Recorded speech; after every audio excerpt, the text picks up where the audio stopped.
PTC news के Facebook page से तुहाडा स्वागत। मैं हाँ मनिंदर सिंह मोंगा। अज तुहानूं असीं अमृतसर दे विचों एक वखरी एक नवेकली खबर तुहाडे नाल साझी करन जा रहे हैं। असीं गल करन जा रहे हैं एक चाह वाली दी, एक उस विधवा दी जो चाह दा काम करके चाह वेच के अपने परिवार दा पालन पोषण कर रही है, पर उस दे नाल एक अजीबो गरीब दास्तान वापरी। अक्सर ही ਜਦੋਂ ਕਿਸੇ ਦੇ ਕੋਲ ਪੈਸੇ ਹੁੰਦੇ ਆ ਤਾਂ ਉਸ ਦੀ ਖੁਸ਼ੀ ਦਾ ਕੋਈ ਠਿਕਾਣਾ ਨਹੀਂ ਰਹਿੰਦਾ। ਔਰ ਇਸ ਔਰਤ ਦੇ ਖਾਤੇ ਵਿੱਚ ਰਾਤੋਂ ਰਾਤ ਲੱਖਾਂ ਰੁਪਏ ਆਏ, ਪਰ ਉਸ ਤੋਂ ਬਾਅਦ ਉਸ ਨੂੰ ਕਿਉਂ ਪਰੇਸ਼ਾਨੀਆਂ ਚੱਲਣੀਆਂ ਪਈਆਂ, ਕਿਉਂ ਥਾਣੇ ਦੇ ਚੱਕਰ ਲਾਣੇ ਪਏ, ਕਿਉਂ ਇਨਕਮ ਟੈਕਸ ਦਫ਼ਤਰ ਦੇ ਚੱਕਰ ਕੱਟਣੇ ਪਏ, ਇਹ ਅਸੀਂ ਇਸ ਔਰਤ ਤੋਂ ਹੀ ਜਾਣਨ ਦੀ ਕੋਸ਼ਿਸ਼ ਕਰਾਂਗੇ। ਭੈਣ ਜੀ, ਸਭ ਤੋਂ ਪਹਿਲਾਂ ਤੁਹਾਡਾ ਨਾਮ ਦੱਸੋ। मेरा नाम सर राई कुमारी है। ਕੀ ਘਟਨਾ ਵਾਪਰੀ ਤੁਹਾਡੇ ਨਾਲ? मैं सर मेरा चाह का काम है, मैं बैंक से चाह देनी हाँ। मैनेजर ने मेरे खाते चों 41 लाख ਖਾਤਾ ਤੁਹਾਡਾ ਉੱਥੇ ਪਹਿਲਾਂ ਚੱਲਦਾ ਸੀ ਕਿ ਮੈਨੇਜਰ ਦੇ ਕਹਿਣ ਤੇ ਖੋਲੇ? मैनेजर के कहण ते खोलिया सी, थोड़ी देर पहले ही खोलिया सी कि मेरी चाह के पैसे ਜਿਹੜੇ ਉਹ ਖਾਤੇ 'ਚ ਪਾ ਦੇਣਗੇ। ਮੁੜ ਕੇ ਕਹਿੰਦੇ ਸੀ ਮੈਂ ਤੁਹਾਡੇ ਖਾਤੇ 'ਚ 10-15 ਹਜ਼ਾਰ ਰੁਪਇਆ ਜਮ੍ਹਾਂ ਕਰਨਾ ਤੇ ਮੈਨੂੰ 2 ਵੋਚਰ ਸਾਈਨ ਕਰ ਦਿਓ। ਮੈਂ 2 ਨੀਲੇ ਵੋਚਰ ਸਾਈਨ ਕਰ ਦਿੱਤੇ। ਮੈਂ ਮੁੜ ਕੇ ਧਿਆਨ ਨਹੀਂ ਕੀਤਾ ਵੀ ਇਹਨਾਂ ਨੇ ਕੀ ਕੀਤਾ ਕੀ ਨਹੀਂ ਕੀਤਾ। ਫਿਰ 2014 'ਚ ਮੈਨੂੰ इनकम टैक्स का नोटिस आया। इनकम टैक्स का नोटिस आया, कहते जी 6,68,000 ਤੇ 60 ਰੁਪਏ ਤੁਹਾਡਾ टैक्स बनता ਦਿਓ। मेरा ब्रदर आया, मैं उन्होंने गल की। फिर असी इनकम टैक्स के ऑफिस गए भी रकम साड़ी नहीं हैगी, किसी बैंक की हैगी। फिर स्टेटमेंट बैंक की कढ़वाई, फिर उत्थे दित्ती। ਉਹ ਸਟੇਟਮੈਂਟ ਹੈ ਤੁਹਾਡੇ ਕੋਲ? हाँ जी, मेरी फाइल से लगी है। तो इस औरत कोले जिसका नाम राज रानी है, चाह का काम करती है, इसने मैनेजर के कहने ते बैंक के विच खाता खोलिया कि मैनेजर वालों ये कहा गया कि जो तुहाडा चाह का बिल है तुहाडे खाते विच पाता जाऊ, पर उस तो वाचर भी साइन कराए गए कह के कि तुसीं पैसे कढ़ाने हैं। पर इस नूं कुछ नहीं पता सी, इक्को दम इस कोले इनकम टैक्स का नोटिस आंदा 6,68,000 रुपए का टैक्स बकाया होंदा, जिसका कारण दस्सिया गया कि इसके खाते में वड्डी ट्रांजैक्शन हुई है। तो कुल किन्ने पैसे तुहाडे खाते च आए? 41,50,000 रुपया।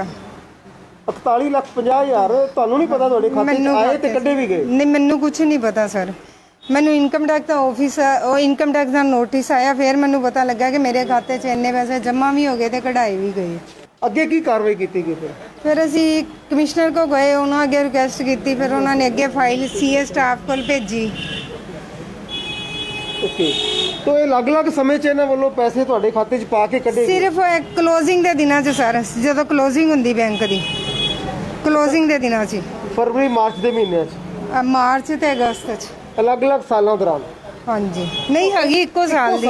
ਇੱਕੋ ਸਾਲ 2009 ਦੀ ਗੱਲ ਹੈ? ਹਾਂਜੀ, 2009 ਦੀ ਹੈ। ਤੁਹਾਨੂੰ ਇਨਕਮ ਟੈਕਸ ਵਾਲਿਆਂ ਦੇ ਆਉਣ ਤੇ ਹੀ ਪਤਾ ਲੱਗਦਾ ਕਿ ਉਂਝ ਤੁਹਾਨੂੰ ਨਹੀਂ ਪਤਾ? ਉਦਾਂ ਨਹੀਂ ਪਤਾ ਲੱਗਾ ਸਰ। ਤੁਸੀਂ 41,50,000 ਚੋਂ ਕੋਈ ਪੈਸਾ ਨਹੀਂ ਵਰਤਿਆ? ਨਹੀਂ, ਮੈਂ ਉਹਨਾਂ 'ਚੋਂ ਸਰ ਕੁਝ ਨਹੀਂ ਕੱਢਿਆ। ਮੇਰੇ ਆਪਣੇ ਜਿਹੜਾ 8,000 ਤੇ 5 ਰੁਪਏ ਸਿਰਫ ਚਾਹ ਦੇ ਇਕੱਠੇ ਹੋਏ ਸੀ, ਬਸ ਉਹੀ ਮੇਰੇ ਕੋਲ ਹੈਗੇ ਸੀ। ਉਸ ਤੋਂ ਤੁਸੀਂ ਮੈਨੇਜਰ ਤੋਂ ਜਾਣਨ ਦੀ ਕੋਸ਼ਿਸ਼ ਕੀਤੀ? ਉਹ ਮੈਨੇਜਰ ਸਰ ਜਾ ਚੁੱਕਾ ਹੋਇਆ ਸੀ, ਉਹਦੀ ਟ੍ਰਾਂਸਫਰ ਹੋ ਗਈ ਸੀ ਆਦਮਪੁਰ। ਉਸ ਤੋਂ ਬਾਅਦ ਆਦਮਪੁਰ ਵੀ ਗਏ, ਉਹਨੂੰ ਲੈ ਕੇ ਪੁਲਿਸ ਵਾਲੇ ਨੂੰ ਲੈ ਕੇ ਗਏ, ਪਰ ਉੱਥੇ ਵੀ ਉਹਨੇ ਸਾਨੂੰ ਪੱਲਾ ਨਹੀਂ ਫੜਾਇਆ। ਇੱਥੇ ਵੀ ਨਹੀਂ ਉਹਨੇ ਸਾਨੂੰ ਕੋਈ ਪੱਲਾ ਫੜਾਇਆ। ਹੁਣ ਇਨਕਮ ਟੈਕਸ ਦਾ ਜੋ ਤੁਹਾਡਾ ਕੇਸ ਚੱਲ ਰਿਹਾ, ਉਹਦੀ ਕੀ ਪੋਜੀਸ਼ਨ ਹੈ? ਤੁਸੀਂ ਵਕੀਲ ਕੀਤੇ ਕੇਸ ਲੜ ਰਹੇ ਹੋ? ਹਾਂਜੀ ਸਰ, ਵਕੀਲ ਕੀਤਾ ਹੋਇਆ। ਸਾਡਾ ਵਕੀਲ ਹੈਗਾ ਡੋਗਰਾ, ਹੈਗਾ ਬੜਾ ਨਾਮ ਹੈਗਾ ਉਹਦਾ। ਪਰ ਸਾਨੂੰ ਪਤਾ ਲੱਗਿਆ ਸੀ ਹੁਣ ਪੁਲਿਸ ਵੱਲੋਂ 12 ਸਾਲ ਬਾਅਦ ਕਾਰਵਾਈ ਸ਼ੁਰੂ ਕੀਤੀ ਗਈ। ਹਾਂਜੀ, ਹੁਣ ਕੀਤੀ ਗਈ। ਹੁਣ ਕਹਿੰਦੇ ਜੀ ਉਹਦੇ ਤੇ ਕੇਸ ਕਰ ਦਿੱਤਾ ਸੀ, ਇਹਦੇ ਤੇ ਮੈਨੇਜਰ ਤੇ। ਹੁਣ ਅੱਗੋਂ ਦੇਖਾਂਗੇ ਜਾ ਕੇ ਵੀ ਉਹ ਕੀ ਕਹਿੰਦੇ ਸਾਨੂੰ। ਹਾਲੇ ਤੱਕ ਤਾਂ ਕੁਝ ਨਹੀਂ ਪਤਾ ਲੱਗਾ। ਬਾਹਰ ਦੀ ਗੱਲ ਹੈ, ਜਦੋਂ ਤੁਸੀਂ ਚਾਹ ਵੇਚ ਕੇ ਆਪਣੇ ਪਰਿਵਾਰ ਦਾ ਪਾਲਣ ਪੋਸ਼ਣ ਕਰ ਰਹੇ ਹੋ, ਤੁਹਾਨੂੰ 6 ਲੱਖ ਟੈਕਸ ਦਾ ਨੋਟਿਸ ਆਉਂਦਾ ਤਾਂ ਪਰਿਵਾਰ 'ਚ ਕਾਫੀ ਪਰੇਸ਼ਾਨੀ ਚੱਲਦੀ ਪਈ? ਬਹੁਤ ਜ਼ਿਆਦਾ ਸਰ ਚੱਲਦੀ। ਬੱਚੇ ਵੀ ਨਜਾਇਜ਼ ਪਰੇਸ਼ਾਨ ਹੁੰਦੇ, ਅਸੀਂ ਵੀ ਨਜਾਇਜ਼ ਪਰੇਸ਼ਾਨ ਹੁੰਦੇ। ਕੌਣ ਕੌਣ ਹੈ ਤੁਹਾਡੇ ਪਰਿਵਾਰ 'ਚ? ਮੈਂ, ਮੇਰੀਆਂ 2 ਬੇਟੀਆਂ, 1 ਬੇਟਾ। ਪਤੀ ਨਹੀਂ ਹੈ? ਨਹੀਂ, ਉਹਨਾਂ ਦੀ 97 ਚ ਐਕਸਪਾਇਰ ਹੋ ਗਏ। ਉਸ ਤੋਂ ਬਾਅਦ ਤੁਸੀਂ ਚਾਹ ਦਾ ਕੰਮ ਕਰਕੇ ਮੈਂ ਹੀ ਆਪਣੇ ਚਾਹ ਦਾ ਕੰਮ ਕਰਕੇ ਆਪਣੇ ਬੱਚੇ ਪਾਲੇ, ਪੜ੍ਹਾਏ ਆ। ਜੋ ਤੁਹਾਡੇ ਤੋਂ ਟੈਕਸ ਮੰਗਿਆ ਗਿਆ ਸੀ ਉਹਨਾਂ ਦਾ ਤੁਸੀਂ ਕੇਸ ਲੜ ਰਹੇ ਹੋ? ਹਾਂਜੀ ਸਰ, ਹੁਣ ਕੇਸ ਲੜ ਰਹੇ। ਉਸ ਤੋਂ ਬਾਅਦ ਤੁਹਾਡੀ ਮੈਨੇਜਰ ਨਾਲ ਮੁਲਾਕਾਤ ਨਹੀਂ ਹੋਈ? ਨਹੀਂ ਹੋਈ ਸਰ। ਨਹੀਂ, 2 ਮਹੀਨੇ ਹੋ ਗਏ। ਸੀਏ ਸਟਾਫ ਵਾਲਿਆਂ ਨੇ ਸੱਦਿਆ ਸੀ, ਉੱਥੇ ਆਇਆ ਹੋਇਆ ਸੀ। ਉਹਦੇ ਨਾਲ ਸਾਡੀ ਕੋਈ ਗੱਲਬਾਤ ਨਹੀਂ। ਸਾਡੀ ਉਹਨਾਂ ਦੇ ਜਿਹੜੇ ਸੀਏ ਸਟਾਫ ਦੇ ਅਫਸਰ ਹੈਗੇ ਸੀ, ਬਸ ਉਹਨਾਂ ਨਾਲ ਗੱਲਬਾਤ ਹੋਈ ਸੀ। ਤੁਹਾਨੂੰ ਕਿੰਨੀ ਉਮੀਦ ਹੈ ਇਨਸਾਫ ਦੀ, ਜਾਂ ਕੀ ਮੰਗ ਕਰਦੇ? ਉਮੀਦ ਸਰ ਇਹੀ ਹੈ ਕਿ ਜਿਹੜਾ ਸਾਡੇ ਨਾਲ ਧੋਖਾ ਹੋਇਆ ਉਹਦਾ ਇਨਸਾਫ ਮਿਲ ਜਾਏ ਸਾਨੂੰ, ਬਸ ਹੋਰ ਅਸੀਂ ਕੁਝ ਨਹੀਂ ਚਾਹੁੰਦੇ। ਇਨਕਮ ਟੈਕਸ ਦੇ ਨੋਟਿਸ ਤੇ ਇਸ ਔਰਤ ਨੂੰ ਜਿਹੜਾ ਹੈ ਇਨਕਮ ਟੈਕਸ ਦਾ ਨੋਟਿਸ ਦਿਖਾਓ ਇੱਕ ਵਾਰੀ। ਉਹ ਇਨਕਮ ਟੈਕਸ ਦਾ ਨੋਟਿਸ ਜਿਹੜਾ ਇਹਨਾਂ ਨੂੰ ਮਿਲਿਆ, ਜਿਸ ਤੋਂ ਇਹਨਾਂ ਨੂੰ ਇਸ ਖਾਤੇ ਦੇ ਵਿੱਚ ਜੋ ਹੇਰ ਫੇਰ ਕੀਤਾ ਗਿਆ ਉਸ ਬਾਰੇ ਪਤਾ ਚੱਲਿਆ ਕਿ ਕਿਸ ਤਰ੍ਹਾਂ ਦੇ ਨਾਲ ਇਹਨਾਂ ਦੇ ਖਾਤੇ ਦੇ ਵਿੱਚ 41,50,000 ਰੁਪਏ ਦੀ ਟ੍ਰਾਂਸਫਰ ਜਿਹੜੀ ਹੈ ਟ੍ਰਾਂਜੈਕਸ਼ਨਸ ਅਲੱਗ-ਅਲੱਗ ਸਮੇਂ ਦੌਰਾਨ ਕੀਤੀਆਂ ਗਈਆਂ। ਇੱਕ ਵਾਰੀ ਫਿਰ ਤੋਂ ਅਸੀਂ ਉਸ ਟ੍ਰਾਂਜੈਕਸ਼ਨ ਤੇ ਵੀ ਜ਼ਰੂਰ ਨਜ਼ਰ ਮਾਰਾਂਗੇ ਕਿ ਆਖਰ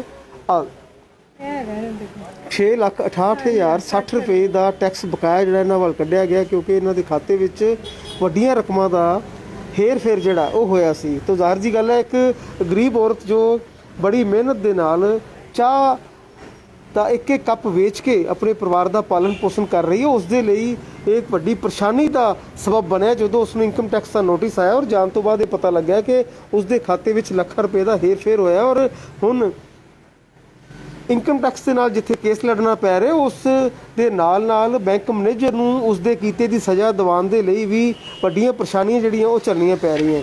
ਤਾਂ ਇਹ ਅਲੱਗ-ਅਲੱਗ ਤਰੀਕਾ ਦੇ ਦੌਰਾਨ ਜੋ ਹੈ 500 ਰੁਪਏ ਦੇ ਨਾਲ ਜਿਹੜਾ ਇਹ ਖਾਤਾ ਖੋਲ੍ਹਿਆ ਗਿਆ ਸੀ। ਉਸ ਤੋਂ ਬਾਅਦ ਸਿਰਫ ਚਾਹ ਦੇ ਬਿੱਲ ਨਹੀਂ, ਪਰ ਫਰਵਰੀ ਮਾਰਚ 2009 ਦੇ ਵਿੱਚ ਜਿਹੜਾ ਹੈ ਉਹ ਵੱਡੀਆਂ ਟ੍ਰਾਂਜੈਕਸ਼ਨਸ ਜਿਹੜੀਆਂ ਇਸ ਖਾਤੇ ਵਿੱਚ ਜ਼ਰੂਰ ਹੋਈਆਂ। 7 ਲੱਖ ਰੁਪਏ ਦੀ ਪਹਿਲੀ ਟ੍ਰਾਂਜੈਕਸ਼ਨ ਜਿਹੜੀ ਹੈ ਉਹ ਹੋਈ ਹੈ। ਇਸ ਤੋਂ ਇਲਾਵਾ ਅਲੱਗ-ਅਲੱਗ ਸਮੇਂ ਦੌਰਾਨ ਕਾਫੀ ਵੱਡੀਆਂ ਰਕਮਾਂ ਜਿਹੜੀਆਂ ਉਹ ਇਸ ਅਕਾਊਂਟ ਦੇ ਵਿੱਚੋਂ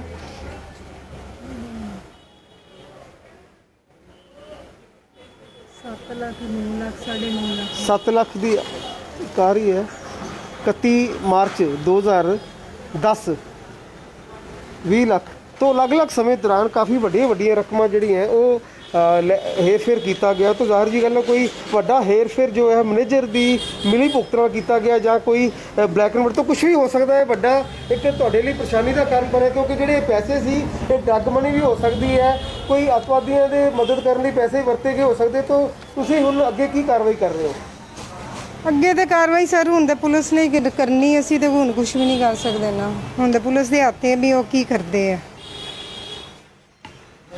तो ਅਸੀਂ ਉਸ ਪੰਜਾਬ ਨੈਸ਼ਨਲ ਬੈਂਕ ਦੀ ਉਸ ਬ੍ਰਾਂਚ ਵੀ ਤੁਹਾਨੂੰ ਦਿਖਾਣੀ ਚਾਹਾਂਗੇ ਜੋ ਇਸ ਚਾਹ ਦੀ ਦੁਕਾਨ ਤੋਂ ਚੰਦ ਕਦਮ ਦੀ ਦੂਰੀ ਤੇ, ਜਿੱਥੇ ਇਸ ਮੈਨੇਜਰ ਵੱਲੋਂ ਉਸ ਵੇਲੇ ਦੇ ਮੈਨੇਜਰ ਵੱਲੋਂ ਇਸ ਚਾਹ ਵਾਲੀ ਔਰਤ ਨੂੰ ਇੱਥੇ ਖਾਤਾ ਖੋਲ੍ਹਣ ਲਈ ਕਿਹਾ ਗਿਆ ਤਾਂ ਜੋ ਉਹ ਇਸ ਦੇ ਖਾਤੇ ਵਿੱਚ ਚਾਹ ਦੇ ਬਿੱਲ ਜਿਹੜਾ ਹੈ ਉਹ ਜਮ੍ਹਾਂ ਕਰਾ ਸਕੇ ਔਰ ਨਾਲ ਇਸ ਨੂੰ ਸੇਵਿੰਗ ਕਰਨ ਲਈ ਪ੍ਰੇਰਿਆ ਗਿਆ। ਪਰ ਔਰ ਉਸ ਤੋਂ ਇਸ ਨੂੰ ਗੱਲਾਂ ਵਿੱਚ ਲਾ ਕੇ ਇਸ ਤੋਂ ਕੁਝ ਵਾਚਰਸ ਵੀ ਸਾਈਨ ਕਰਾ ਲਏ ਗਏ।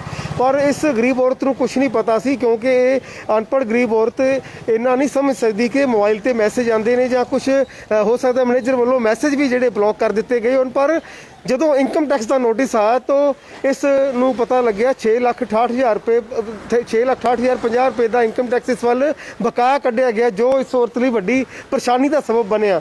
ਤਾਂ ਹੁਣ ਆਖਰਕਾਰ 12 ਸਾਲ ਬਾਅਦ ਇਸ ਮਾਮਲੇ ਵਿੱਚ ਪੁਲਿਸ ਵੱਲੋਂ ਜਾਂਚ ਸ਼ੁਰੂ ਕੀਤੀ ਗਈ ਹੈ।